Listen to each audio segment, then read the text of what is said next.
Hello friends.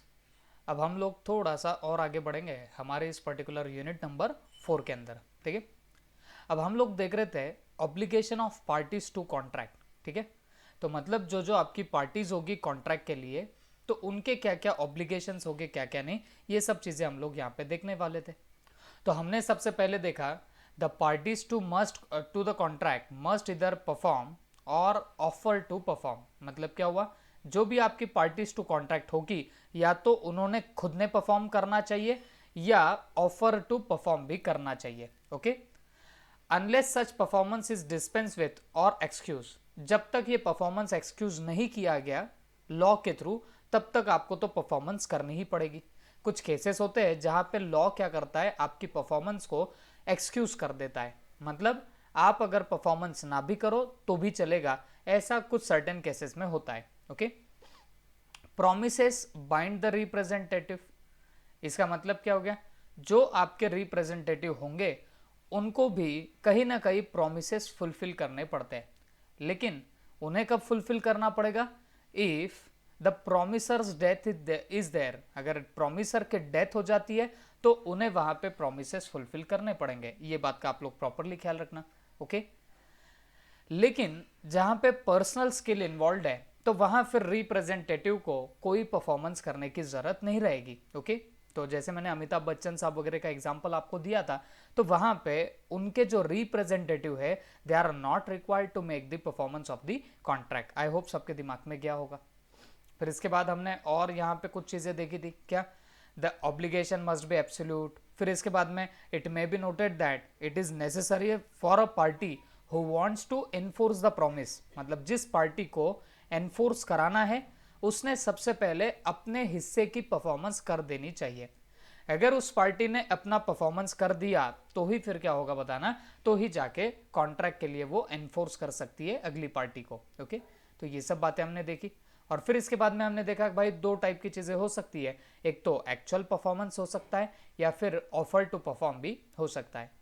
Actual performance किसको बोला जाएगा, तो जब भी आपका कॉन्ट्रैक्ट होता है, जिस चीज़ के लिए आप दोनों ने एक दूसरे को प्रॉमिस किया था वो चीज़ें अगर आप फुलफिल कर दो तो that will be called as actual performance. Okay, और ऑफर टू परफॉर्म किसको बोलेंगे, कोई एक पार्टी अपना परफॉर्मेंस करने वाली थी बट सामने वाली पार्टी ने परफॉर्मेंस एक्सेप्ट ही नहीं की, तो फिर यहां बोला जाएगा आपने ऑफर टू परफॉर्म किया था। ओके, दोनों भी केसेस में आप डिस्चार्ज हो जाओगे आपके पर्टिकुलर ऑब्लिगेशन से। ओके, जो आपके रिस्पॉन्सिबिलिटीज है उससे आप लोग वहां से बच के निकल जाओगे अगर आपने क्या कर दिया, अगर आपने ऑफर टू परफॉर्म किया या फिर परफॉर्म कर दिया। ठीक है, अब आज हम लोग बड़ा ही इंटरेस्टिंग सा पॉइंट देखने वाले that is by home contract में बी परफॉर्म। मतलब जो आपका कॉन्ट्रैक्ट होता है वो कॉन्ट्रैक्ट कौन परफॉर्म कर सकता है, ये बात हम लोग यहाँ पे सीखने वाले। ठीक है, अब बच्चों नॉर्मली अपन ने दो बातें तो अभी तक देखी। जो बंदा प्रॉमिस कर रहा है कॉन्ट्रैक्ट के परफॉर्मेंस का, पहली बात तो उसी ने करना चाहिए, बट उसकी डेथ हो जाए तो उसका रिप्रेजेंटेटिव कर सकता है। बट अगर किसी कॉन्ट्रैक्ट में पर्सनल स्किल इन्वॉल्व होगी तो फिर वहां पे वो परफॉर्मेंस नहीं कर पाएगा उसका रिप्रेजेंटेटिव। ओके, तो बस यही सब बातें हमको यहाँ पे अभी देखनी है। हमने इतना सीखा है कि भाई परफॉर्मेंस ऑफ द कॉन्ट्रैक्ट करना पड़ता है। ओके, बट अब ये परफॉर्मेंस ऑफ कॉन्ट्रैक्ट कौन कौन कर सकता है, ये हमारा क्वेश्चन चल रहा है। क्वेश्चन की हेडिंग समझ के लिया करो तो फिर जाके आपको आगे दिक्कत नहीं आएगी। बाय हुम अ कॉन्ट्रैक्ट में बी परफॉर्म, मतलब कॉन्ट्रैक्ट को कौन कौन परफॉर्म कर सकते हैं ये आप लोग यहां से देखने वाले। ओके, सबसे पहले person by whom promise is to be perform. Okay, मतलब किस बंदे ने प्रॉमिस परफॉर्म करना चाहिए ये हम लोग सबसे पहले देख रहे हैं। तो यहां पे क्या लिखा है, if it appears from the nature of the case that it was the intention of the parties to any contract that any promise contained in it should be performed by the promiser himself। मतलब क्या हुआ कि अगर मान लो contract के nature को देख के ये समझ में आता है कि पार्टीज का इंटेंशन था, जो प्रॉमिसर है मतलब जो प्रॉमिस कर रहा है कोई कॉन्ट्रैक्ट परफॉर्म करने के लिए, तो वही बंदा परफॉर्म करेगा। अगर ऐसा आपको कॉन्ट्रैक्ट के नेचर को देख के लगा तो फिर डेफिनेटली वहां पे परफॉर्मेंस किसे करनी पड़ेगी, प्रॉमिसर को ही करनी पड़ेगी। ओके, वापस से देखते हैं। It appears from the nature of the case, अगर केस के नेचर से समझ में आया that it was the intention of the parties, कि आपके पार्टीज टू द कॉन्ट्रैक्ट का इंटेंशन था, हाँ काय का, that any promise content in it, जो भी प्रॉमिस इसके अंदर है, should be perform by the promiser himself, तो वो प्रॉमिस किसने परफॉर्म करना चाहिए, उस प्रॉमिसर ने ही करना चाहिए। Is that clear? तो इन शॉर्ट अगर ऐसा दिया तो फिर क्या होगा, such promised must be perform by the promiser himself. अब जैसे केबीसी है, ओके, तो कौन बनेगा करोड़पति के लिए अमिताभ बच्चन के साथ में कॉन्ट्रैक्ट किया गया, और अमिताभ बच्चन साहब ने प्रॉमिस किया कि मैं इसकी एंकरिंग करूंगा। ओके, तो अब मेरे को एक बात बताओ, वो जो केबीसी का या मैं बोलूंगा सोनी टीवी चैनल का जो अमिताभ बच्चन के साथ में कॉन्ट्रैक्ट हुआ है कि भाई तुमने ही केबीसी को होस्ट करना, एंकरिंग करना, और इन्होंने भी वैसा प्रॉमिस किया है कि मैं एंकरिंग करूंगा, मैं होस्टिंग करूंगा। ओके, तो जब कॉन्ट्रैक्ट के नेचर से ऐसा समझ में आता कि वो कॉन्ट्रैक्ट बस उसी पार्टी ने परफॉर्म करना चाहिए, जैसे केबीसी की होस्टिंग अमिताभ बच्चन साहब ने ही करनी चाहिए, ये कॉन्ट्रैक्ट के नेचर से अगर समझ में आता है तो वो परफॉर्मेंस ऑफ कॉन्ट्रैक्ट किसे करनी पड़ेगी, शाहरुख खान आके करेगा? जवाब है नहीं, वो परफॉर्मेंस किसे करनी पड़ेगी, अमिताभ बच्चन साहब को ही करनी पड़ेगी। तो जब किसी पर्टिकुलर कॉन्ट्रैक्ट के केस से ये समझ में आता कि ये इंटेंशन है कि बस प्रॉमिसर ने ही क्या करना चाहिए बताना, कंप्लीशन करना चाहिए, तो फिर उस पर्टिकुलर केस में वो पर्टिकुलर प्रॉमिसर ही क्या करने वाला है बताना, परफॉर्मेंस ऑफ द कॉन्ट्रैक्ट करेगा। ओके, आई होप सबके दिमाग के क्या होगा। In other cases the promiser और his representative may employ a competent person to perform it, या फिर क्या हो सकता है, promiser और his representative में imply the competent person। जिस पर्टिकुलर कॉन्ट्रैक्ट में किसी एक बंदे ने ही परफॉर्मेंस करना, ऐसा अगर जरूरी नहीं होगा तो वो कॉन्ट्रैक्ट को कोई दूसरा बंदा भी परफॉर्म कर सकता है, ये समझ के लेना। तो शॉर्ट में जो पर्टिकुलर कॉन्ट्रैक्ट बस उस प्रॉमिसर ने ही परफॉर्म करना चाहिए, ऐसा अगर इंटेंशन लगे तो वहां पे वो कॉन्ट्रैक्ट सिर्फ प्रॉमिसर को ही फुलफिल करना चाहिए, अदरवाइज कौन फुलफिल कर सकता है बताना, उसका रिप्रेजेंटेटिव या फिर और कोई थर्ड बंदा भी परफॉर्म कर सकता है। ओके, अब जैसे यहां पे एग्जांपल्स आपको दे के रखे। Number 1, A promises to pay B a sum of money, मतलब ए ने प्रॉमिस किया है बी को कि हे बी मैं तुझे पैसे दूंगा।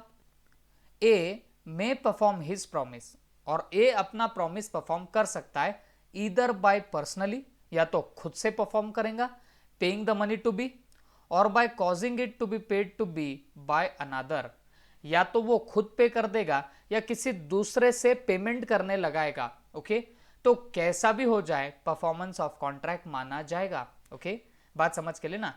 जैसे मुझे आप लोगों को पैसे देने थे, ठीक है, तो या मैं खुद आपको पैसे दूं तो मैंने परफॉर्मेंस ऑफ कॉन्ट्रैक्ट कर दिया, या फिर मैंने किसी और को बोला कि यार इनको एक बार पैसे पे कर दो, तो ये भी परफॉर्मेंस ऑफ कॉन्ट्रैक्ट माना जा सकता है, क्योंकि यहां कोई पर्सनल स्किल इन्वॉल्व है क्या, जवाब है नहीं। जहां पर्सनल स्किल इन्वॉल्व होगी वहां पे एक प्रॉमिसर को ही क्या करना पड़ता है, परफॉर्मेंस ऑफ द कॉन्ट्रैक्ट करना पड़ता है। आई होप दिमाग में क्या होगा। And if A dies before the time appointed for payment, his representative must perform the promise. और ये मैंने शायद आपको बताया भी था कि जब कोई पर्टिकुलर कॉन्ट्रैक्ट में पर्सनल स्किल इन्वॉल्व ना हो तो प्रॉमिसर के अटपने के बाद उसका जो रिप्रेजेंटेटिव होगा उसे क्या करना पड़ेगा, परफॉर्मेंस करनी पड़ेगी। ओके, तो ये बात हमेशा आपके दिमाग में रखना।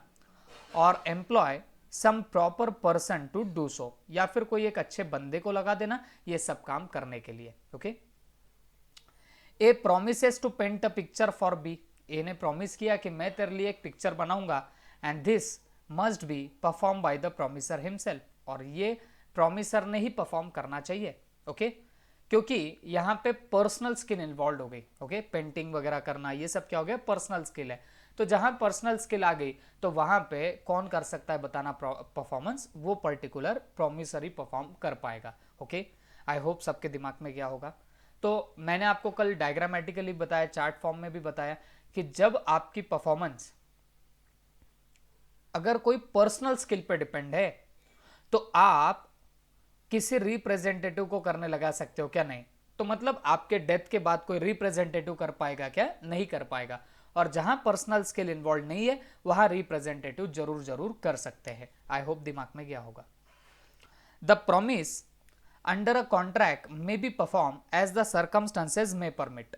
तो जैसे जैसे सर्कमस्टांसेस आपके सामने आएंगे तो वैसे वैसे आपका प्रॉमिस परफॉर्म होने लग जाएगा। ओके तो प्रॉमिस अंडर अ कॉन्ट्रैक्ट में be perform as the circumstances में परमिट। तो जो जो आपको सर्कमस्टांसेस परमिट करेंगे वैसे वैसे परफॉर्मेंस करनी पड़ेगी। ओके बाय द प्रॉमिसर, या तो प्रॉमिसर ने खुद करना, या तो उसके एजेंट ने परफॉर्मेंस करना, या फिर लीगल रिप्रेजेंटेटिव ने परफॉर्मेंस करना। तो अब यहां पे बहुत डिटेल में आपको दे के रखा है कि किस किस बंदे ने कब कब परफॉर्मेंस करनी चाहिए। मैं वापस से आपको बता दूं हम लोग क्या देख रहे हम लोगों ने सबसे पहले देखा कि देखो एक कॉन्ट्रैक्ट के अंदर दोनों पार्टीज को कुछ ना कुछ परफॉर्मेंस देनी पड़ती है। ओके अब हम लोग क्या देख रहे हैं कि कौन सी पार्टी कैसे परफॉर्म करेगी ये हम लोग देख रहे हैं, या कौन सी पार्टी ने परफॉर्मेंस देनी चाहिए ये देख रहे हैं। तो उसमें बेसिक मुद्दा एक ही आ रहा, जिसने प्रॉमिस किया बस उसी बंदे ने क्या करना चाहिए? परफॉर्मेंस करना चाहिए। ये बेसिक मुद्दा है। ओके तो अब देखो सबसे पहले क्या आ रहा है, प्रॉमिसर हिमसेल्फ। प्रॉमिस को परफॉर्म करने के लिए सबसे पहले लाइबल कौन होता? तो प्रॉमिसर हिमसेल्फ। जिसने प्रॉमिस दिया, जिसने वादा किया, बस वही बंदा क्या रहेगा बताना, रिस्पॉन्सिबल रहेगा फॉर मेकिंग द पेमेंट, या फिर जो भी परफॉर्मेंस होगी वो करने के लिए। देखो क्या लिखा है, if there is something in the contract to show that it was the intention of the parties that the promise should be perform by the promiser himself. मतलब क्या हुआ, अगर जो कॉन्ट्रैक्ट बन रहा है उसके अंदर it was the intention of the parties, तो पार्टीज का ऐसा इंटेंशन था कि promise should be perform by the promiser himself. Okay मतलब जैसे केबीसी के लिए मैंने बोला अमिताभ बच्चन साहब, तो वो कॉन्ट्रैक्ट ही ऐसा बना कि पार्टीज का इंटेंशन है कि ये केबीसी जो है वो अमिताभ बच्चन साहब ही उसको ले। तो मतलब वहां पे किसको परफॉर्मेंस करनी पड़ेगी? तो सिर्फ और सिर्फ अमिताभ बच्चन साहब को, मतलब प्रॉमिसर हिमसेल्फ को ही यहाँ पे परफॉर्मेंस करनी पड़ेगी। जब पार्टीज का इंटेंशन दिखता ना भाई कि बस इसी बंदे ने परफॉर्मेंस करनी चाहिए, तो उसी बंदे ने परफॉर्मेंस करनी चाहिए। मैं आपको पूछूं कि यार आपका फेवरेट सिंगर कौन है, तो आपने लेट से बोला Arijit Singh is my favourite singer. Okay तो आपका बर्थडे, तो आपको बुलाना है। तो बच्चों मेरे को एक बात बताओ, आपने बुलावा दिया अरिजीत सिंह को, अरिजीत सिंह बोलता है मैं नहीं, हरजीत सिंह आएगा, कोई दूसरा ही है। ओके वो उसको भेज रहा है, वो बोलेगा भाई तेरे को क्या है, मुझसे भी गवाना है उससे भी गवाना है, तो ऐसा चलेगा क्या? जवाब नहीं चलेगा। हमने अरिजीत सिंह के साथ किया तो अरिजीत ने ही आके क्या करना चाहिए? गाना गाना चाहिए। ओके हरजीत ने गाया तो चलेगा क्या? नहीं चलेगा। ओके देखो, if there is something in the contract to show that it was the intention of the parties that the promise should be performed by the promiser himself, such promise must be performed by the promiser। तो ऐसे case में सिर्फ और सिर्फ आपके promiser ने ही performance करनी चाहिए। जिस पर्टिकुलर केस में कॉन्ट्रैक्ट का इंटेंशन ऐसा नजर आ रहा कि सिर्फ वो प्रॉमिसर ने ही परफॉर्मेंस करनी चाहिए, तो बस उस प्रॉमिसर ने ही परफॉर्मेंस करनी चाहिए और किसी ने नहीं करनी चाहिए। आई होप दिमाग में गया होगा। This means contracts which involve exercise of personal skill, diligence और which are founded on personal confidence between the parties must be perform by the promiser himself. मतलब क्या हो रहा, मतलब अगर मान के चलो किसी पर्टिकुलर पार्टी के ऊपर कहीं ना कहीं कॉन्फिडेंस डाला गया है, या उसकी पर्सनल स्किल या डिलीजेंस की वजह से उसे कोई कॉन्ट्रैक्ट दिया गया है। ओके ये डिलीजेंस बोले तो प्रॉपर केयर। ओके तो किसी बंदे की पर्सनल स्किल या उसकी वो प्रॉपर केयर की वजह से उसे अगर कॉन्फिडेंस में लेके उसे कोई कॉन्ट्रैक्ट दिया गया है, तो वैसे केस में बस उसी बंदे ने क्या करनी चाहिए? परफॉर्मेंस करनी चाहिए। ओके ये वही example, A promises to paint a picture for B. अब ए को ही हमने अगर कॉन्ट्रैक्ट दिया है पिक्चर बनाने का, इसका मतलब कहीं ना कहीं ए की कुछ स्किल्स होंगी परफॉर्मेंस करने की। ओके तो ऐसे केस में परफॉर्मेंस किसने करना चाहिए? तो सिर्फ और सिर्फ वो बंदे ए ने ही परफॉर्मेंस करनी चाहिए। क्लियर हो गई बात? उसके बाद और कौन परफॉर्मेंस कर सकता है? तो एजेंट भी परफॉर्म कर पाएगा। अरे बात समझे या नहीं समझे? और कौन कर सकता है बताना आपका? एजेंट भी परफॉर्मेंस कर सकता है। एजेंट कब परफॉर्मेंस कर सकता है? जब किसी कॉन्ट्रैक्ट में पर्सनल स्किल रिक्वायर्ड नहीं। ओके, अब जैसे गाना गाने के लिए आपने अरिजीत को बुलाया, तो अरिजीत नाम का बंदा हरिजीत नाम के बंदे को बोल सकता है क्या तू जाके गा के आ? अच्छा, उसने भेज भी दिया, तो क्या आप लोग उसको आने दोगे, एक्सेप्ट करोगे? तो जवाब है हम लोग नहीं करेंगे। तो बोलने का यहां मतलब क्या हो रहा है? Whenever there are personal skill involve, तो वैसे पर्टिकुलर केस में वो सिर्फ और सिर्फ प्रोमिसरी क्या करने वाला है? परफॉर्मेंस करने वाला है। ओके, और जहां पे पर्सनल स्किल्स इन्वॉल्व ना हो, तो वहां पे आपका एजेंट भी परफॉर्मेंस कर सकता। Okay, where personal consideration is not the foundation of the contract, तो जहां personal consideration foundation of contract नहीं है, जैसे मैं आपको पहले भी एग्जांपल दे रहा था, लेट्स से आपकी वीट की शॉप है, तो आप लोग क्या कर रहे हो? किसी को वीट सप्लाई कर रहे हो, तो यहां मुझे नहीं लगता कि कोई personal skills are required for selling the wheats. Okay, आप शॉप में बैठे हो, आप ओनर हो शॉप के, और आपके हाथ के नीचे कोई एक बंदा है जो काम करता है। आप लेट से खाना खाने के लिए बाहर जा रहे हो, और वो जो आपके हाथ के नीचे का बंदा है, उसने अगर लेट से वीट सप्लाई कर दिया, तो मुझे एक बात बताना, परफॉर्मेंस तो वैसे आपने करनी चाहिए थी, you were the owner, but यहां परफॉर्मेंस कौन कर रहा है? आपके हाथ के नीचे का बंदा। तो सवाल ये उठता, क्या यहां पे परफॉर्मेंस मानी जाएगी? क्या ऐसी परफॉर्मेंस चलती है? तो जवाब है चलेगी, because here no personal considerations are required. Okay, जहां पर्सनल स्किल लगेगी तो वहां पे सिर्फ प्रोमिसर ही परफॉर्म कर सकता, और जहां पर्सनल स्किल ही रिक्वायर्ड ना हो, तो वहां पे आपका एजेंट भी परफॉर्मेंस कर सकता है। आई होप सबके दिमाग में गया होगा। ओके, तो हम लोग देख रहे हैं सेक्शन 40, और ये सेक्शन 40 के हिसाब से हम लोग देख रहे हैं कि ये प्रॉमिस कौन कौन परफॉर्म कर सकता। तो अब तक हमने दो बातें देखी। तो नंबर 1 उसमें था प्रोमिसर हिमसेल्फ, मतलब जिस बंदे ने प्रॉमिस किया, फर्स्ट ऑफ ऑल उसी ने परफॉर्मेंस करनी चाहिए। उसके बाद हमने देखा एजेंट, एजेंट भी परफॉर्म कर सकता, बट एक बात समझो, कहां पे प्रोमिसर करेगा, कहां पे एजेंट करेगा? तो याद रखना, प्रोमिसर वहां पे कर सकता है जहां पे कोई पर्सनल स्किल्स रिक्वायर्ड ना हो, and where personal skills are required, तो वहां पे प्रोमिसर ही करेगा, और जहां पर्सनल स्किल रिक्वायर्ड ना हो, वहां पे एजेंट परफॉर्मेंस करने वाला है। आई होप दिमाग में गया होगा। तो देखो, where personal consideration is not the foundation of contract, the promisor और his representative may employ a competent person to perform it. तो ये क्या कर सकते, किसी भी एक पर्टिकुलर कॉम्पिटेंट पर्सन को अपॉइंट कर देंगे for the performance of the contract. Okay, उसके बाद थर्ड नंबर आता है आपके लीगल रिप्रेजेंटेटिव्स का।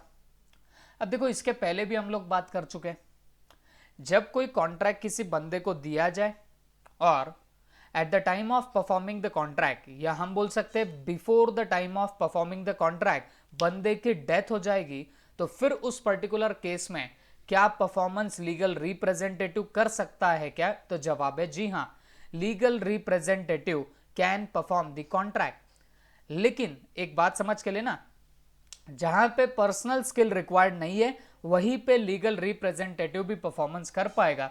Otherwise your legal representative will not be responsible for making the performance of the contract. वापिस से एक बार बोलता हूं, अगर प्रोमिसर की डेथ हो जाए वाइल परफॉर्मिंग द कॉन्ट्रैक्ट और before the performing the contract, तो ऐसे पर्टिकुलर केस में उसके लीगल रिप्रेजेंटेटिव को परफॉर्मेंस ऑफ द कॉन्ट्रैक्ट करनी पड़ेगी।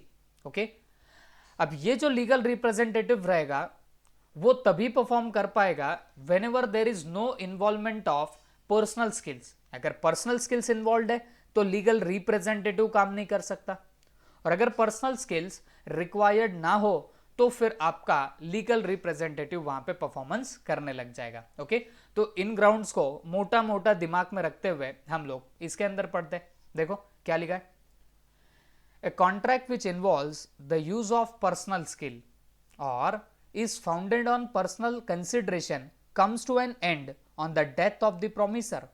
है तो वही लैंग्वेज लेकिन घुमा फिरा के दी है। वो बोलता है a contract which involves the use of personal skill, मतलब जिस कॉन्ट्रैक्ट के अंदर पर्सनल स्किल्स इन्वॉल्व होंगी या फिर is founded on personal consideration comes to an end, या फिर कोई कॉन्ट्रैक्ट पर्सनल कंसिडरेशन के ऊपर बनाया गया है तो ये कॉन्ट्रैक्ट तभी खत्म हो जाएगा जब उस बंदे की डेथ हो जाएगी, जब उस प्रॉमिसर की डेथ हो जाएगी। ओके, जैसे लेट से कोई एक पेंटर है, एमएफ हुसैन नाम का पहले हुआ करता था। ओके, तो ये बंदा पेंटिंग एकदम जबरदस्त किया करता था। अब अगर किसी बंदे ने उस पर्टिकुलर एमएफ हुसैन को एक कॉन्ट्रैक्ट दे दिया कि भाई ये मेरे को पेंटिंग बना के देना, तो वो बंदा जो है पेंटिंग जरूर बना के देगा, बट अगर पेंटिंग बनाने के पहले ही उसकी डेथ हो जाएगी तो यहां पे क्या उस एमएफ हुसैन का जो बच्चा है क्या उसे परफॉर्मेंस करनी पड़ेगी? तो जवाब है नहीं। ये कॉन्ट्रैक्ट तो वहीं पे खत्म हो जाएगा जब उस प्रॉमिसर की डेथ हो जाएगी। इन शॉर्ट, उस एमएफ हुसैन की जहां पे डेथ हो गई उसी वक्त क्या हो जाएगा, वो कॉन्ट्रैक्ट खत्म हो जाएगा। तो हमेशा हमेशा आपके दिमाग में रखो, जब कभी किसी पर्टिकुलर कॉन्ट्रैक्ट में पर्सनल स्किल्स इन्वॉल्व हो और जहां पर्सनल स्किल इन्वॉल्व है और अगर उस बंदे की डेथ हो जाए, प्रॉमिसर की डेथ हो जाए, तो उसी वक्त वो कॉन्ट्रैक्ट आपका खत्म हो जाएगा, comes to an end. Okay, तो देखो इन शॉर्ट इसका मैं अगर घुमा के मीनिंग बताऊं तो क्या ऐसे निकल रहा है कि जब डेथ ऑफ द प्रॉमिसर हो गई तो कॉन्ट्रैक्ट खत्म हो गया, इसका मतलब उसका रिप्रेजेंटेटिव भी इसे परफॉर्म नहीं कर पाएगा। इसके दो वे में आप लोग मीनिंग निकाल सकते हो। मॉड्यूल ने घुमा के बताया, मॉड्यूल बोलता है कि अगर कोई कॉन्ट्रैक्ट में पर्सनल स्किल है और वो बंदा अटक जाए तो कॉन्ट्रैक्ट उधर ही खत्म होगा।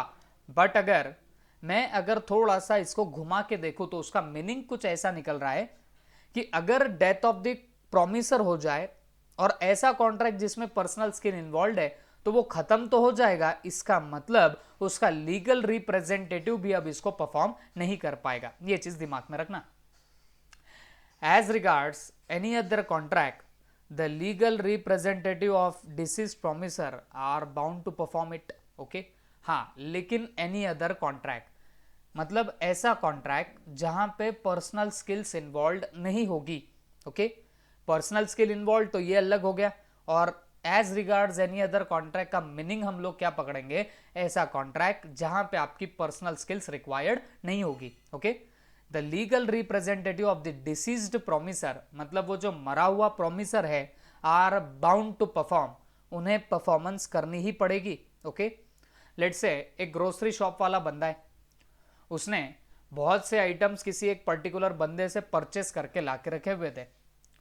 उस पर्टिकुलर बंदे को पेमेंट करना था, उस बंदे ने 1 मंथ का क्रेडिट पीरियड देके रखा था, बट हुआ इसे मीन टाइम 15 दिन के बाद ही जिस बंदे ने वो ग्रोसरी आइटम होलसेल में परचेस की है वो बंदे की अगर डेथ हो जाती है, ओके, उसने परचेस करके लाए थे गुड्स, 1 मंथ के बाद पेमेंट करने वाला था और 15 दिन के अंदर ही उस बंदे की डेथ हो जाती है, तो अब सवाल ये उठता, क्या उस डिसीज्ड पर्सन का, उस मरे हुए पर्सन का जो रिप्रेजेंटेटिव है, क्या उस बंदे ने पेमेंट करना चाहिए? तो जवाब है he will be legally bound to perform, मतलब उसे पेमेंट तो करनी ही पड़ेगी। बात समझ में आ रही है? यहां कोई क्वेश्चन मार्क नहीं है बॉस, यहां तो आपको पेमेंट करनी ही पड़ेगी, कंपल्सरीली आपको पेमेंट करना पड़ेगा। वो अलग कॉन्ट्रैक्ट होते हैं जहां पे आपकी पर्सनल स्किल्स इन्वॉल्व होती है। जहां पर्सनल स्किल इन्वॉल्व है वहां फिर लीगल रिप्रेजेंटेटिव को कोई परफॉर्मेंस नहीं करनी पड़ती, बट जहां पर्सनल स्किल इन्वॉल्व नहीं है तो वहां पे लीगल रिप्रेजेंटेटिव को तो परफॉर्मेंस करनी ही पड़ेगी। Okay, unless a contrary intention appears from the contract but their liability under contract is limited to the value of the property they inherit from the deceased. Okay, अब ये भी बड़ी मजे की बात है। हम बोल तो रहे कि अगर प्रॉमिसर की डेथ हो जाए तो उसका जो लीगल रिप्रेजेंटेटिव होगा वो लाइबल होगा, ये हम लोग बार बार बोले जा रहे, बट सवाल है कितने के लिए लाइबल होगा वो पर्टिकुलर आपका प्रॉमिसर का बंदा, या मैं बोलूंगा प्रॉमिसर का रिप्रेजेंटेटिव। तो जवाब आपने देना सर, उसने जितनी प्रॉपर्टी इनहेरिट की है उसके फादर से, बस वो उतने के लिए ही क्या होगा, लाइबल होगा। For an example please consider this, मान के चलो एक कोई पर्टिकुलर बड़ा है ओके, मिस्टर ए बड़ा वाला और मिस्टर ए छोटा वाला, तो छोटा वाला उसका बच्चा, बड़ा वाला पप्पा, ओके, ये ऐसे दो बंदे। अब हुआ ऐसे, बड़े ए को किसी एक बंदे को पेमेंट करनी थी 1 लाख रुपीस की। उस बंदे के पास में इन टोटलिटी असेट थे 70,000 के, 70,000 के ही असेट थे बड़े ए के पास में। मीनवाइल बड़ा ए अटक गया, डेथ हो जाती है उसकी, तो फिर अब वो जो छोटा ए है उसका रिप्रेजेंटेटिव है, उस बंदे को बेचारे को अब सारे पेमेंट्स करने पड़ेंगे, ओके। जो भी आपको लोगों को देना था वो परफॉर्मेंस किसे करना पड़ेगा, छोटे ए को करना पड़ेगा। तो छोटे ए ने क्या किया, उसके पास में लाइबिलिटी आई, लोगों को देना बाकी निकला 1 लाख का, जबकि उसको पापा से असेट कितनी मिली 75,000 की। तो सवाल ये उठता कि क्या वो छोटा ए पूरे 1 लाख बांटने लगेगा या पापा से जितना पैसा मिला उतना ही वो बांटेगा। तो जवाब है जितना उसने प्रॉपर्टी इनहेरिट की, मतलब उसके फादर से उसे जितना पैसा मिला, तो बस ज्यादा से ज्यादा उतने की ही लाइबिलिटी वो पे ऑफ करेगा, उससे ज्यादा करने वाला है क्या, जवाब नहीं, या मैं बोलूंगा करने की जरूरत नहीं है।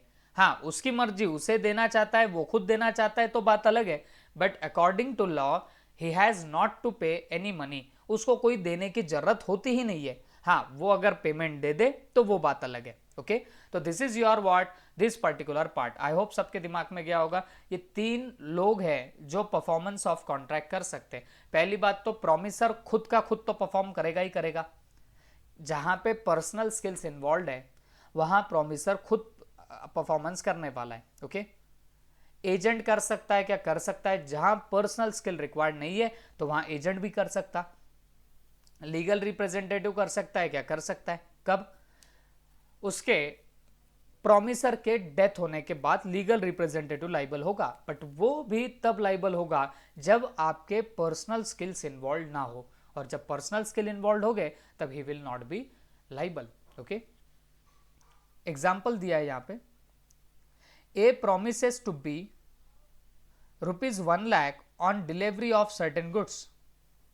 ए may perform this promise either himself और causing someone else to pay the money to B.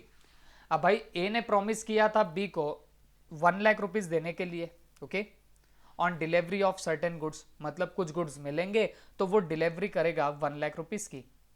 तो ए मे perform this promise either himself और causing someone else to pay the money, या तो वो खुद पेमेंट करेगा या किसी और को भी बोल सकता है पेमेंट करने को। तो मतलब आप लोग बोल सकते हो कि भाई एजेंट को भी वो दे सकता है काम करने के लिए या परफॉर्मेंस करने के लिए। If A dies before the time appointed, अगर ए मर जाता है तो his representative must pay money और employ some other person to pay the money. तो अगर वो मर जाए तो इस पर्टिकुलर बंदे के लीगल रिप्रेजेंटेटिव ने परफॉर्मेंस करनी चाहिए, ओके, और employ some other person to pay the money, या कोई दूसरे बंदे को एम्प्लॉय कर दो पेमेंट ऑफ मनी करने के लिए। If B dies before the time appointed for the delivery of goods, अगर बी मर जाता है तो बी का representative shall be bound to deliver the goods. In short ये आप कॉन्ट्रैक्ट देख रहे हो, इनमें कोई पर्सनल स्किल्स इन्वॉल्व नहीं है, तो अगर वो प्रॉमिसर की डेथ होती है तो उनका जो भी पर्टिकुलर रिप्रेजेंटेटिव होगा उसे परफॉर्मेंस करनी ही पड़ेगी, ओके। आई होप दिमाग में क्या होगा। अब ये तो एग्जांपल देखो कितनी बार आया, A promises to paint a picture for B for a certain price, okay. तो बेटा ये अगर पिक्चर पेंट करने की बात कर रहा है तो यहाँ पे पर्सनल स्किल्स इन्वॉल्व है, और जहां पर्सनल स्किल इन्वॉल्व होगी तो वहां पे बस वही पर्टिकुलर बंदा परफॉर्मेंस ऑफ कॉन्ट्रैक्ट कर सकता, ओके। आई होप समझा होगा। A is bound to perform the promise himself. He cannot ask some other painter to paint the picture on his behalf. Okay? तो A को क्या करना पड़ेगा, खुद से ही परफॉर्मेंस कंप्लीट करना पड़ेगा, ये किसी और को पेंट करने के लिए बोल सकता है क्या, तो जवाब है नहीं, okay. If A dies before painting the picture, अब A पहले ही अटपता, the contract cannot be enforced either by A's representative or B's representative। तो अगर वो अटक जाए तो ये परफॉर्मेंस और कोई कर पाएगा क्या, तो जवाब है नहीं कर पाएगा, ओके। तो this is all about your performance of the contract up till now. अब इसमें और भी कुछ पॉइंट निकलता है। Performance can be done by third person, third party भी कभी कभी क्या कर सकती है, परफॉर्मेंस कर सकती है। ओके देखो, the effect of accepting performance from third person, ये स्पेलिंग गलत है, यह एफ आना चाहिए। Effect of accepting performance from third person, अगर आपने थर्ड पर्सन से परफॉर्मेंस एक्सेप्ट करी तो उसका क्या इफेक्ट होगा, ये हम लोग यहां पे स्टडी करने वाले। When promisee accepts the performance of the promise from third person, he cannot afterward enforce it against the promiser। एक बहुत सीधी सी बात है। ऐसा मान के चलो, आपने मेरे साथ में कॉन्ट्रैक्ट किया था कि मैं आपको वीट सप्लाई करूंगा, ठीक है, और आप मुझे बदले में पैसे देंगे। और हुआ ऐसे, मैंने सप्लाई कराया तो सही आपको, बट किसी और बंदे से सप्लाई कराया। मैंने लेट से मेरे किसी दोस्त को बोला कि यार मेरे पास तो अभी इतना वीट अवेलेबल नहीं है, तो प्लीज तू क्या कर, इस बंदे को सप्लाई कर दे, और मेरे उस फ्रेंड ने आपको सप्लाई किया। अब देखो, यहां मेन कॉन्ट्रैक्ट तो हमारे दोनों के बीच में हुआ, परफॉर्मेंस तो वैसे मैंने करनी चाहिए, बट मैं किसी थर्ड पार्टी को परफॉर्मेंस करने के लिए बोल रहा और आप लोग उसको एक्सेप्ट भी कर ले रहे, तो आप फिर मुझे स्यू कर सकते हो क्या कि भाई तूने ब्रीच ऑफ कॉन्ट्रैक्ट किया? तो आप नहीं कर सकते। क्यों नहीं कर सकते? बिकॉज अगर मैंने किसी और को बोला और उस और बंदे ने आपको परफॉर्मेंस ऑफ कॉन्ट्रैक्ट करी और आपने वो एक्सेप्ट कर ली, तो फिर आप बाद में मुझे लाइबल पकड़ सकते हो क्या? तो जवाब है, मुझे वापस से लाइबल नहीं मान पाओगे। ओके, आई होप आपको समझा होगा। That is performance by a stranger if accepted by the promisee. तो अगर प्रोमिसी स्ट्रेंजर से परफॉर्मेंस एक्सेप्ट कर लेता है, जैसे मेरे फ्रेंड ने आपको वीट सप्लाई की है और आपने भी वो एक्सेप्ट कर लिया है, this results in discharging the promisor. तो इसकी वजह से होने क्या वाला है, प्रोमिसर डिस्चार्ज हो जाएगा। मतलब मैंने जो आपको प्रॉमिस किया था ना वीट सप्लाई करने का, बट मैंने खुद तो नहीं किया, किसी और को बोला और किसी और ने आपको सप्लाई भी किया और आप चुप रहे, एक्सेप्ट कर लिए, तो अब आप मुझे कभी स्यू नहीं कर पाओगे। ओके, और आप कभी ऐसा नहीं बोल सकते हो कि मैंने मेरा परफॉर्मेंस कंप्लीट नहीं किया। अरे बात समझे कि नहीं समझे? और मैं डिस्चार्ज हो जाऊंगा परफॉर्मेंस करने से। Although latter has neither authorized not ratified nor ratified the act of third party। Okay, हमने भले ही उसको ऑथोराइज किया हो या ना किया हो, फर्क नहीं गिरता। अगर तुमने एक्सेप्ट कर लिया तो बात उधर ही खत्म हो जाएगी। ओके, जैसे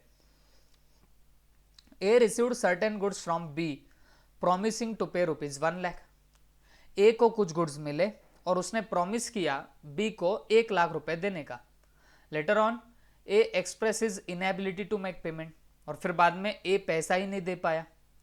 ए को डिलीवरी ऑफ गुड्स तो मिल गए, बट जब पैसे देने की बात आई तो उसने पैसे नहीं दिए। Okay, C who is known to A, C A को जानता था और उसको पता चला कि यार अपना ए जो नाम का दोस्त है ये बी को ₹1 लाख पे नहीं कर पा रहा, तो सी ने क्या किया, C who is known to A pays 60,000 to B. अब सी ने बी को क्या कर दिया, ₹60,000 दे दिए। अब देखो, वैसे तो ए ने बी को ₹1 लाख देने चाहिए, ए नहीं दे पा रहा, तो जो ए का फ्रेंड है सी ने बी को क्या कर दिया, 60,000 का पेमेंट कर दिया। ओके, किसके बिहाफ पे, ए के बिहाफ पे, और बी ने एक्सेप्ट भी कर लिया। However A was not aware of the payment, लेकिन ए को ये पेमेंट के बारे में कुछ नहीं पता था। Now B is intending to sue A for the amount of ₹1 lakh, और बी अब क्या कर रहा है, 1 लाख के लिए स्यू करना चाह रहा है। तो जवाब है 1 लाख के लिए नहीं कर पाएगा। कब नहीं कर पाएगा? अगर उसको पता था कि इस बंदे ने क्या किया, उसके बिहाफ पे पेमेंट किया है, ये अगर पता था और उसने फिर भी एक्सेप्ट किया, तो फिर 1 लाख के लिए नहीं कर सकता। जो बची हुई अमाउंट है 40,000, उसके लिए कर सकता। ओके, हाँ, अगर उसको पता ही नहीं है कि ये इसके बिहाफ पे, ए के बिहाफ पे पेमेंट कर रहा, तो फिर वो बात अलग रहेगी। ओके, जब पता है और वो एक्सेप्ट कर रहा है, तो फिर वहां पे वो पूरी अमाउंट के लिए नहीं करेगा, सिर्फ 40,000 के लिए स्यू कर सकता है। ओके, देखो, when promisee accepts performance of the promise from a third person, जब प्रोमिसी ने थर्ड पार्टी से परफॉर्मेंस एक्सेप्ट कर ली, मतलब जैसे 1 लाख रुपए लेने थे बट उसकी जगह पे 60,000 ले लिए, he can not afterwards enforce it against the promisor, तो वो फिर जो परफॉर्मेंस एक्सेप्ट कर ली इसके लिए वो प्रोमिसर को एनफोर्स नहीं कर सकता। अब यहां पे देखा जाए तो बी को आने थे 1 लाख रुपया ए से, तो ए के बदले में सी ने दे दिया बी को 60,000 रुपीज, और अगर बी उसको एक्सेप्ट भी कर ले तो मुझे एक बात बताओ, अगर इस बी को फ्यूचर में ए पे स्यू करना है तो वो 1 लाख के लिए तो कर ही नहीं सकता, वो कर सकता है सिर्फ और सिर्फ 40,000 के लिए। Okay, that is performance by a stranger accepted by the promisee produces the result of discharging the promise. मतलब क्या हुआ, परफॉर्मेंस बाय अ स्ट्रेंजर, मतलब जो स्ट्रेंजर परफॉर्मेंस करता है वो अगर प्रोमिसी एक्सेप्ट कर ले, produces the result of discharging the promisor. Okay, इससे क्या होता है, प्रोमिसर डिस्चार्ज हो जाता है, मतलब अपने को फर्दर कोई परफॉर्मेंस करने की फिर जरूरत नहीं होती। मतलब अब जो 60,000 हमारे बिहाफ पे किसी और ने दे दिया और उसने भी एक्सेप्ट किया, तो अब प्रोमिसर को वापस से परफॉर्म करने की जरूरत नहीं होगी। Although later has neither authorised nor ratified the act of third party. Okay, हमने उसको बोला भी नहीं था, हमने उसको रेटिफाई भी नहीं किया, फिर भी अगर वो पेमेंट कर दे, सामने वाला एक्सेप्ट कर दे, तो हमारी अब लाइबिलिटी वहां पे नहीं आएंगे। Therefore in the present instance B can sue only for the balance amount of rupees कितना 40,000 and not for the whole amount. तो फिर बी स्यू तो कर सकता है बट सिर्फ कितने के लिए बताना है, जो अमाउंट अभी पेंडिंग है, बैलेंस है, बस उतने के लिए स्यू कर सकता है, उससे ज्यादा के लिए नहीं कर पाएगा। आई होप सबके दिमाग में गया होगा। ओके, तो हम लोग क्या देख रहे हैं बच्चों, एक बार फटाफट बताना। हम लोग देख रहे हैं who can make the performance of the contract, कौन कौन परफॉर्मेंस कर सकता है। तो सबसे पहला बोला प्रोमिसर हिमसेल्फ। ओके, लेकिन प्रोमिसर खुद कब करेगा बताना, जब कभी पर्सनल स्किल इन्वॉल्व है या डिलीजेंस लगता है, मतलब केयर लगती है उसके अंदर, या आपके ऊपर कॉन्फिडेंस पुट किया गया है, तो उस पर्टिकुलर टाइम में सिर्फ प्रोमिसर ने ही परफॉर्मेंस करनी चाहिए। ओके, उसका एजेंट भी परफॉर्मेंस कर सकता, बट एजेंट कब परफॉर्मेंस करेगा बताना, अगर कई personal consideration is not the foundation of the contract, मतलब पर्सनल स्किल कई कॉन्ट्रैक्ट की फाउंडेशन ना हो, तो जाके आपका एजेंट जो रहेगा वो यहां पे क्या होने वाला है बताना, वो लाइबल हो सकता है या वो परफॉर्मेंस कर सकता है। ओके, थर्ड देखा है लीगल रिप्रेजेंटेटिव। तो लीगल रिप्रेजेंटेटिव के बारे में हमने क्या बोला, अगर आपके प्रोमिसर की डेथ हो जाए तो उसके जो लीगल रिप्रेजेंटेटिव होंगे तो वो लाइबल हो सकते हैं अगर कॉन्ट्रैक्ट में पर्सनल स्किल्स इन्वॉल्व ना हो तो। But if in a contract personal skills are required, तो फिर वहां पे आप पकड़ के चलो, आपका डेथ के बाद, प्रोमिसर के डेथ के बाद उसके लीगल रिप्रेजेंटेटिव कभी भी लाइबल नहीं होने वाले। उसके बाद हम लोगों ने लास्टली देखा थर्ड पर्सन, और थर्ड पर्सन के बारे में हम लोग क्या बोलेंगे बताना, अगर प्रोमिसी क्या करता है, प्रोमिसर के बिहाफ पे किसी और से पेमेंट एक्सेप्ट कर ले या किसी और से परफॉर्मेंस एक्सेप्ट कर ले, तो फिर बाद में प्रोमिसर को लाइबल नहीं पकड़ा जाएगा। जैसे मुझे आप लोगों को 1 लाख रुपीज देने थे, बट मेरे बिहाफ पे मैं नहीं दे पा रहा था, तो मेरे बिहाफ पे किसी और ने आपको 1 लाख में से 60,000 रुपीज दे दिए। ओके, और आपने वो एक्सेप्ट भी कर लिए, तो अब आप क्या मुझे 1 लाख के लिए स्यू कर सकते हो क्या? तो जवाब है नहीं, आप मुझे स्यू कर पाओगे बट सिर्फ और सिर्फ 40,000 के लिए। ओके, आई होप सबके दिमाग में गया होगा। अब इसके बाद लास्ट पॉइंट हम लोग देख रहे हैं, दैट इज जॉइंट प्रोमिसर। तो performance can be made by joint promisers also. तो जो जॉइंट प्रोमिसर्स होते हैं वो भी कर सकते हैं। देखो नाम से क्या लग रहा है जॉइंट प्रोमिसर, जब दो लोगों ने मिलके कभी प्रॉमिस किया था तो सवाल ही नहीं उठता वो प्रॉमिस का परफॉर्मेंस किसने करना पड़ेगा बताना, वो दोनों जॉइंट प्रोमिसर्स ने मिलके करना पड़ेगा।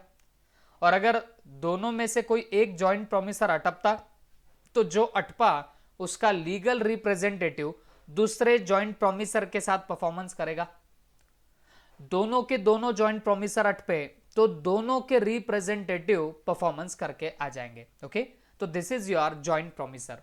तो जब दो या दो से ज्यादा लोग साथ में प्रॉमिस करते तो उसको जॉइंट प्रोमिसर्स बोलते। तो ऐसे केस में उनको क्या करना पड़ेगी, परफॉर्मेंस करनी पड़ेगी। ओके, अब उनमें से कोई अगर एक मरता है तो उनका रिप्रेजेंटेटिव परफॉर्मेंस करेगा दूसरे जॉइंट प्रोमिसर के साथ, और अगर दोनों की डेथ हो जाए तो फिर दोनों के लीगल रिप्रेजेंटेटिव परफॉर्मेंस करेंगे। ओके, चलो देखते क्या लिखा है। When 2 or more persons have made a joint promise, अब दो या दो से ज्यादा लोगों ने जॉइंट प्रॉमिस किया, then unless a contrary intention appears, जब तक कुछ अलग इंटेंशन नहीं दिखा, कॉन्ट्ररी बोले तो अलग इंटेंशन नहीं है, अपीयर्स बाय द कॉन्ट्रैक्ट, मतलब जब तक कोई कॉन्ट्रैक्ट का अलग इंटेंशन नहीं दिख रहा, all such person jointly fulfil the promise, तो ये सारे जो पर्सन है उन्होंने जॉइंटली क्या करना चाहिए, फुलफिल करना चाहिए। क्या फुलफिल करना चाहिए, प्रॉमिस को। Okay, if any of them dies his legal representative must jointly with the surviving promisers fulfill the promise, मतलब इन जॉइंट प्रोमिसर में से कोई एक अटपा तो उस अटपने वाले का legal representative jointly with surviving promisor, मतलब जो बंदा जिंदा है उस प्रोमिसर के साथ उसने प्रॉमिस फुलफिल करना चाहिए। If all of them die, जब सबके सब मर गए तब legal representative of all of them must fulfil the promise jointly, तो सबके रिप्रेजेंटेटिव ने फुलफिल करना चाहिए प्रॉमिस, कैसे, जॉइंटली। आई होप सबके दिमाग में गया होगा। Okay, example, A B C jointly promise to pay 6 lakh to D. Okay, मतलब इन्होंने जॉइंटली प्रॉमिस किया कि ये डी को 6 लाख रुपया देने वाले। A B C must jointly perform the promise, तो अगर इन्होंने जॉइंट प्रॉमिस किया तो फिर सबने जॉइंटली परफॉर्मेंस देनी चाहिए। ओके, लेकिन if A dies before performance, A अगर परफॉर्मेंस के पहले ही मर गया, then his legal representative must jointly with B and C perform the promise. A मरा तो उसका जो लीगल रिप्रेजेंटेटिव रहेगा वो बाकी के दो प्रॉमिसर के साथ में फुलफिल करेगा। Okay, and so on. If all of the 3 dies, अब तीनों के तीनों मर गए तो तीनों के जो लीगल रिप्रेजेंटेटिव होंगे तो उन्होंने क्या करना चाहिए, जॉइंटली परफॉर्म करना चाहिए इस प्रॉमिस को। Okay, this is all about what your performance of contract. तो आपका परफॉर्मेंस ऑफ कॉन्ट्रैक्ट कौन कौन कर पाएगा, कैसे कैसे कर पाएगा, तो ये हमने सारी यहाँ पे लिस्ट बना के रख दी है। ओके, तो अब एक बार हम लोग देख लेते हैं बाय होम कॉन्ट्रैक्ट में भी परफॉर्म, कौन कौन परफॉर्म कर सकता है कॉन्ट्रैक्ट को। तो उसमें सबसे पहला हम लोगों ने देखा था प्रॉमिसर हिमसेल्फ। पहली बात तो जो बंदा प्रॉमिसर है वो खुद परफॉर्मेंस करेगा, बट कब करता है बताना, कब उसकी जरूरत पड़ेगी परफॉर्मेंस की, जब कॉन्ट्रैक्ट में पर्सनल स्किल्स इन्वॉल्व है। ओके, फिर एजेंट भी कर सकता, और एजेंट कब करेगा बच्चों, जब कॉन्ट्रैक्ट में पर्सनल कंसिडरेशन नहीं लगी, मतलब जहां पर्सनल स्किल्स रिक्वायर्ड ना हो तो वहां एजेंट भी कर सकता। लीगल रिप्रेजेंटेटिव भी कर सकते, लेकिन लीगल रिप्रेजेंटेटिव कब करेंगे बताना, अगर प्रॉमिसर की डेथ हो जाए और डेथ के बाद वो कॉन्ट्रैक्ट ही ऐसा है जहां पे पर्सनल स्किल्स रिक्वायर्ड ना हो, ओके, तो जाके डेथ के बाद में उसका लीगल रिप्रेजेंटेटिव परफॉर्मेंस कर पाएगा, अदरवाइज आपका लीगल रिप्रेजेंटेटिव परफॉर्म नहीं कर पाएगा। उसके बाद थर्ड पर्सन भी परफॉर्म कर सकता है, जवाब है हाँ। अगर थर्ड पर्सन ने परफॉर्मेंस दी और प्रॉमिसी ने वो एक्सेप्ट कर ली तो फिर आगे चल के वो बंदा प्रॉमिसर को लाइबल कर सकता, क्या नहीं कर सकता। मैंने आपको 1 लाख रुपए देने थे, मैं नहीं दे पाया, तो मेरा कोई एक फ्रेंड या और कोई रिलेटिव है जिसने आपको मेरे बिहाफ पे लेट्स से 60,000 पे कर दिए, तो क्या आप फ्यूचर में मेरे पे स्यू कर सकते हो 1 लाख के लिए, तो जवाब है नहीं। आप कर भी सकोगे बट सिर्फ और सिर्फ 40,000 के लिए, उससे ज्यादा नहीं कर पाओगे। ओके, और लास्ट में हमने देखा था जॉइंट प्रॉमिसर, जब 2 या 2 से ज्यादा लोगों ने जॉइंटली प्रॉमिस किया है तो ऐसे पर्टिकुलर केस में क्या होगा बताना, वैसे तो सारे प्रॉमिसर्स को फुलफिल करना पड़ेगा, जॉइंटली फुलफिल करना पड़ेगा। हाँ, लेकिन क्या ऐसी भी सिचुएशन है किसी की डेथ हो जाए तो फिर क्या करेंगे, तो अगर किसी की डेथ होती है तो उसका रिप्रेजेंटेटिव बाकी के प्रॉमिसर्स के साथ करेगा, और अगर सब प्रोमिसर की डेथ हो जाए तो सबके रिप्रेजेंटेटिव परफॉर्मेंस करेंगे। Okay, this was all about your performance of the contract या who can perform the contract, इसके बारे में हमने ये पूरा डिटेल में डिस्कशन यहाँ पे करके रखा हुआ है। आई होप अब ये सबके दिमाग में क्या होगा। ठीक है, तो प्लीज नोट इट डाउन।